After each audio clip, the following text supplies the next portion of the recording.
Salut à toutes et tous, c'est Yacine Scali et bienvenue dans la tête d'un CEO, le podcast qui vous inspire à entreprendre. Je vous propose tous les lundis une conversation authentique avec des entrepreneurs et des figures hyper inspirantes pour, je l'espère, vous permettre à votre tour de réaliser tous vos projets et impacter notre société positivement. N'hésitez pas à vous abonner au podcast et nous dire ce que vous en pensez en commentaire. Sans plus attendre, je vous souhaite un excellent épisode. Les amis, je voulais prendre quelques secondes pour vous parler de levée de fonds. Ouais, ce parcours du combattant pour les entrepreneurs, beaucoup d'entre vous vont où ils sont déjà passés. On parle ici d'un taux de réussite déjà qui est très très faible, d'un process qui est long et fastidieux et parfois très complexe et surtout la difficulté de trouver les bons interlocuteurs. Et bien aujourd'hui, j'ai le plaisir de vous présenter notre sponsor Braquage. Braquage, il propose un accompagnement de A à Z et sur mesure pour franchir chaque étape de votre levée, du seed à la série A. Donc de la phase de préparation où vous allez préparer votre deck ainsi que le business plan, évidemment le roadshow pour sélectionner les bons investisseurs et enfin la phase de closing, là où vous allez pouvoir négocier tous les termes de votre levée de fonds. Derrière Braquage, c'est Augustin et Germain et à eux deux, ils ont accompagné plus de 50 entrepreneurs dans leur levée de fonds depuis 2017. Du coup, je pense que vous serez entre de très bonnes mains.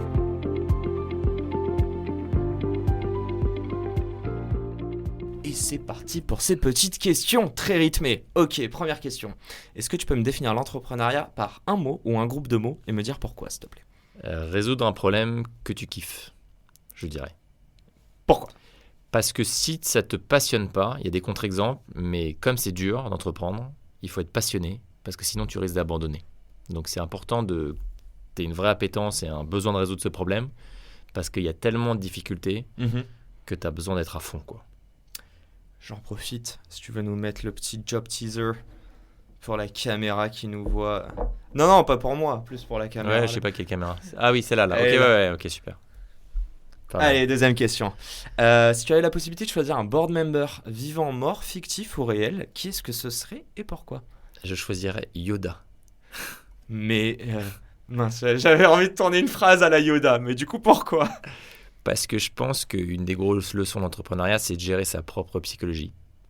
Et que Yoda, c'est quand même vachement sur l'art de pas perdre du temps sur ce que tu contrôles pas, de gérer ses émotions, de suivre son intuition. Et c'est quand même pas mal ça, d'être entrepreneur. Donc un petit Yoda qui donne des petits conseils de rester calme quand ça va pas bien et quand ça va bien, c'est pas mal, je pense.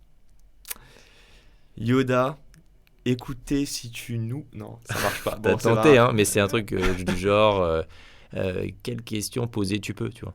Truc dans le genre. C'est comme ça qu'il marche. Lui, il dit le mot à la fin. C'est ça en fait. C'est le verbe puis le mot. Mini question dessus. Est-ce que je comprends à travers ta réponse que un de tes défauts ou un des skills sur lesquels tu pourrais t'améliorer, c'est la gestion de tes émotions ? Je pense que tout le monde a besoin de travailler sa gestion des émotions. Je pense que c'est un truc qui est clé de ressentir, pas repousser, parce que généralement quand tu es stressé, tu as tendance à pas vouloir le voir. Et alors que c'est important, voilà, et ça revient. Et donc accepter l'émotion, la ressentir, elle est hyper importante. Et ça, c'est des choses sur lesquelles je travaille, mais je pense sincèrement qu'on en a tous des émotions, et que donc tout le monde devrait essayer de travailler ça. Et c'est passionnant. Que de beaux mots. Magnifique, plein de sens. Du coup, on va continuer là-dedans, mais ce serait quoi le conseil ça peut s'adresser à notre audience, mais surtout à Adrien 2006, quoi, avant de se lancer, ou 2008, peut-être 2007-2008, avant de se lancer dans le job teaser. Je pense que c'est hyper important, parce que moi, c'était pas mon cas au tout début, d'avoir confiance en soi à fond, en gros. Parce que la confiance, elle est indispensable pour embarquer du monde. Ouais. Elle est importante pour prendre des risques. Parce que si tu stresses et tu as peur que ça ne marche pas, etc., tu vas jouer petit bras. Et nous, au début, on avait peur de voir grand parce que peut-être qu'on n'avait pas confiance dans nos capacités. Et je pense que dans ce métier-là d'entrepreneur, il faut travailler sa confiance et son estime de soi parce que c'est super structurant. Voilà. Et comme on en a parlé, connaissance de soi, parce que ça va te permettre de comprendre dans quoi tu es bon et ce qui te manque pour bien t'entourer. Et jouer sur tes points forts, comme tu disais au tennis. Exactement. Et est-ce que la confiance mène à l'audace ? Et est-ce qu'il n'y a pas une limite entre la confiance où tu bascules dans la... je sais pas comment dire, mais Ouais. trop plein de confiance en ouais, soi ouais. qui te rend hautain et qui te rend. Non, mais je pense que confiance ne veut pas dire, tu vois, ne pas être humble. Je pense que c'est pas antinomique. Tu peux avoir confiance en toi, en tes forces, tout en restant humble, quoi. Voilà. Très bien. Si on continue là-dessus, est-ce qu'il y a une personne qui t'inspire particulièrement au quotidien? Alors moi, j'ai pas de mentor, donc mes mentors, c'est les livres.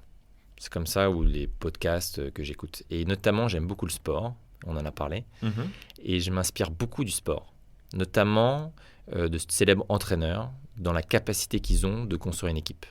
Et il y en a un que j'aime bien, qui s'appelle Phil Jackson, qui était l'entraîneur des Bulls et des Lakers. Ok. Voilà. Et il m'a donné 2 leçons que je trouve...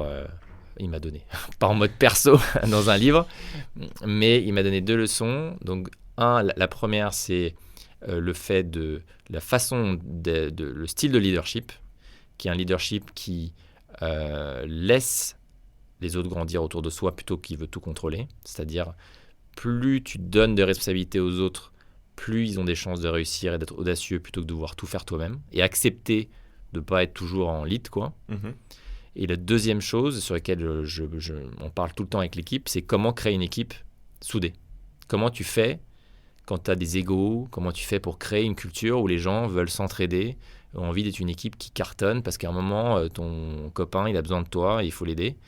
Et quand tu grossis, quand tu es près de 400 personnes, c'est un combat continu, ça.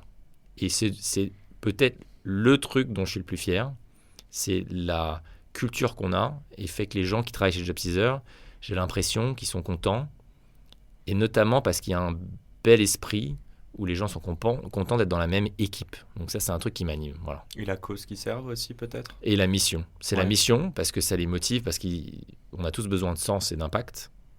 Mais aussi le fait que je pense qu'il y a beaucoup de copains, des gens qui se revoient après. Mhm. Quand on fait un pot d'alumni, il y a toujours des anciens qui reviennent et qui nous disent « Ah là là, JobSeezer, c'était cool quand même. » Voilà, et ça, on en est fiers. Ils viennent prendre leur bière gratuite, Voilà, c'est ça? je pense aussi, sûrement.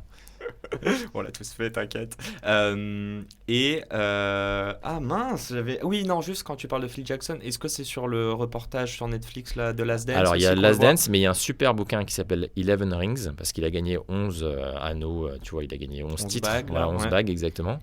Et c'est passionnant, c'est beaucoup sur comment, même dans les moments les plus chauds de sa carrière, il est très justement sur la méditation, sur le fait de parfois ce qu'il appelle let it go, ou même dans les moments les plus chauds, il allait faire exprès à 30 secondes à la fin du match de rien dire parce qu'il faisait confiance à ses joueurs et à son équipe, et il avait créé une telle osmose qu'ils allaient trouver la solution et qu'il fallait surtout pas qu'il interfère. Puis Voilà. en plus, enfin, je trouve ça hyper intéressant, mais 11 rings.